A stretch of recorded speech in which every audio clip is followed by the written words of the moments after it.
ঠিক যে জায়গাটিতে আমি এখন বসে আছি এটি হচ্ছে বাংলাদেশের বর্তমান আলোচিত খবর। ঠিক গত ৯ জুলাই এখানে যুবদল নেতা কর্তৃক একজন ব্যবসায়ীকে, একজন ভাঙাড়ি ব্যবসায়ী, তার নাম ছিল সোহাগ, তাকে কিন্তু এই পাথর দিয়ে এলোপাতাড়িভাবে নৃশংসভাবে হত্যা করা হয়।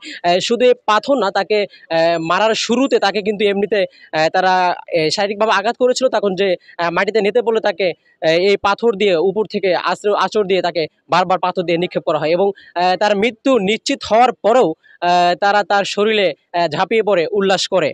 দর্শক, আপনারা দেখানোর চেষ্টা করছি যে গতকাল দুপুরের পরে যে একটি ভিডিও সামাজিক যোগাযোগ মাধ্যমে তাৎক্ষণিকভাবেই ছড়িয়ে পড়ে, তার ছড়িয়ে পড়ার পরে কিন্তু গতকাল রাতে কিন্তু বাংলাদেশের প্রতিটি বিশ্ববিদ্যালয় এবং কলেজ এবং সচেতন ব্যক্তিরা কিন্তু আন্দোলন করেছে। এই হত্যার প্রতিবাদে তারা কিন্তু যারা জড়িত আছেন তাদের ফাঁসি দাবি করেছেন। ঠিক এখান থেকেই কিন্তু ঘটনাটি ঘটেছিল। সময়ের কণ্ঠস্বরে আপনাদের দেখানোর চেষ্টা করছি।